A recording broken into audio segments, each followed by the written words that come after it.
और इस बीच में एक बड़ी खबर सामने आ रही है मोहन भागवत के बयान से जुड़ी हुई है बड़ी खबर, जहां मोहन भागवत के बयान पर कांग्रेस ने कसा है तंज। तो उन्होंने कहा कि उम्र के इस पड़ाव में ज्ञान की प्राप्ति कैसे हुई है, उम्र हकीकत से रूबरू होती है। के मिश्रा का ये बयान देखने को मिल रहा है।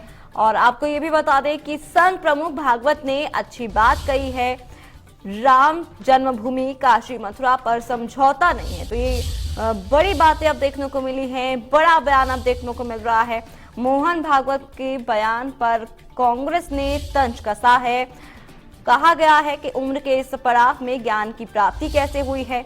वहीं के मिश्रा ने कहा कि उम्र हकीकत से रूबरू होती है।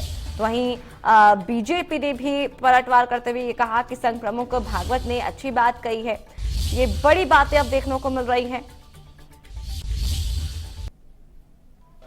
मोहन भागवत साहब का बयान देश हित में स्वागत योग्य है,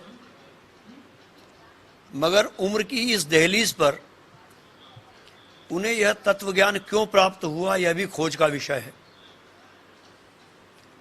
शायद हमें ऐसा लग रहा है कि भारतीय जनता पार्टी ने जिस तरह धार्मिक उन्माद फैलाकर वोटों की फसल काटने की इस बार फिर कोशिश की है, उसका विपरीत असर जो जनता में पड़ रहा है, उसकी अनुभूति उन्हें प्राप्त हो गई है। और यही नहीं, यह उम्र अतीत के पन्नों को पलटती है। आदरणीय लाल कृष्ण आडवाणी साहब जिन्ना साहब की मजार पर चले गए थे। सुदर्शन जी मध्य प्रदेश में जब निवास करते थे तब वो नमाज पढ़ने जा रहे थे, उन्हें पुलिस ने और उनके भारतीय जनता पार्टी के लोगों ने पकड़कर वापस अस्तबल में ले गए। और अब मोहन भागवत जी को यह ज्ञान प्राप्त हुआ है। तो कहीं ना कहीं यह उम्र हकीकत से रूबरू होती है। देखिए, हमारा बहुत स्पष्ट मानना है कि भारत एक जियो कल्चरल यूनिट है, यानी कि इसकी एक सभ्यता, संस्कृति और भौगोलिक स्थिति है, और उसके अंदर मस्जिदें भी आती हैं। तो हमारा किसी से विरोध नहीं है, तो बहुत अच्छी बात उन्होंने कही है। लेकिन इसका अर्थ ये नहीं है कि हम राम जन्मभूमि काशी और मथुरा पे समझौता कर लेंगे। तो दोनों बातों को समझना जरूरी है। कांग्रेस हमको कैसे प्रचारित करती है कि नहीं साहब, ये तो कट्टर हिंदू हैं और मुसलमानों के विरोधी है, क्योंकि उससे उनकी दुकान चलती है। तो वहीं भागवत जी ने क्या समझाया कि हम कोई मूर्तियां थोड़ी ना रखते हैं। तो इसीलिए मथुरा काशी को उस दृष्टि से नहीं देखना चाहिए। तो वहीं तमाम जानकारी के लिए हमारे साथ कांग्रेस प्रवक्ता के मिश्रा हमारे साथ जुड़ चुके हैं, उनसे जानना चाहेंगे। जी, सबसे पहले इंडिया न्यूज में स्वागत है आपका। आपसे जानना चाहेंगे, जिस तरीके से अब ये बयान अब सामने आ रहे हैं, लगातार पलटवार भी किया जा रहा है, और जिस तरीके से आपने भी कहा है कि उम्र हकीकत से रूबरू होती है, क्या आपसे ये जानना चाहेंगे किस तरीके से आप इस बयान को लेते हैं? देखिएगा, मोहन भागवत जी ने किन संदर्भों में, किन परिस्थितियों में और किस समय काल और परिस्थिति को देखते हुए बयान दिया है, वो तो वही जान सकते हैं। मगर मैं इतना जरूर कहना चाहूंगा कि यदि उनके अनुचर उस पर वास्तविक रूप से अमल करेंगे तो इस देश में जो इंसानियत और सेक्युलरिज्म की सभ्यता स्थापित है वो कायम रहेगी। मगर इस बयान पर मोहन भागवत जी ही कब तक कायम रहेंगे, वो संदेह है। और जैसा मैंने कहा है कि इस उम्र में आदमी सच्चाई की ओर अग्रसर होता है।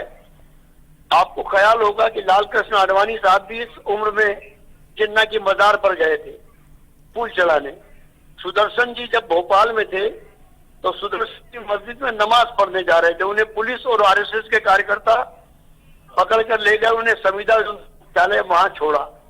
अब उम्र की इस दहलीज तो मोहन भागवत जी सच्चाई से रूबरू हुए हैं, तो हम तो स्वागत करेंगे, मगर उनके अनुचर उसका पालन करें, तब सही मायनों में वो स्वागत जो हम कर रहे हैं रिस्क लेकर, क्योंकि उनके किसी भी बयानों को स्वागत करना एक बड़ी रिस्क है, क्योंकि वो खुद उस पर कायम नहीं रहेंगे या कब तक रहेंगे संदेह है, संशय है। जी, के जी, आपसे ये भी जानना चाहेंगे, जिस तरीके से इसी पर ही बीजेपी ने भी ये कहा है कि उनका जो बयान है उस पर ही उन्होंने समर्थन दिया है उनके बयान को लेकर के। देखिएगा, भारतीय जनता पार्टी के किसी भी लीडर की हिम्मत नहीं है कि वो जिनके रिमोट से चलते हैं मोहन भागवत जी के बयान की मुखालफत करते हैं, तो संभव ही नहीं है। मगर अंतरात्मा में क्या बसा हुआ है ये तो वो ही जान सकते हैं। जी जी के जी, जिस तरीके से उनका जो बयान था, भागवत जी का ये जो बयान था कि झगड़ा क्यों बढ़ाना है, और उन्होंने ये भी कहा कि ज्ञानवापी का मुद्दा जो एक बार उन्होंने इस पर भी ये कहा कि इतिहास हमने नहीं बनाया है, न आज के अपने आप को हिंदू कहलाने वालों ने ये बनाया है। तो उनका ये बयान सामने आए हैं, तो इसको लेकर के क्या कुछ आप कहना चाहेंगे, जो उनके बयान लगातार सामने आ रहे हैं? जनता का जो ट्रेंड अभी भारतीय जनता पार्टी और संघ परिवार को दिखाई दिया है, जिसमें अब जनता हकीकत समझ चुकी है जी। भारतीय जनता पार्टी और संघ परिवार जी। इन वोटों की फसल काटने के लिए संप्रदायवाद का सहारा लेता है जी। लोगों में वर्ग संघर्ष पैदा करता है, वैमनस्यता पैदा करता है। तो अब पब्लिक की ओर से इन्हें रिस्पॉन्स मिलना बंद हो गया है। तो इस तरह की ज्ञान की बातें माननीय भागवत जी कर रहे हैं, फिर भी हम उनके इस बयान का स्वागत करते हैं। जी के जी, हमारे साथ जुड़ने के लिए बहुत बहुत शुक्रिया अपनी राय रखने के लिए। मध्य प्रदेश, छत्तीसगढ़ की हर खबर सीधे आपके मोबाइल फोन पर। अभी सब्सक्राइब करें हमारा चैनल और पाएं पल पल की खबर।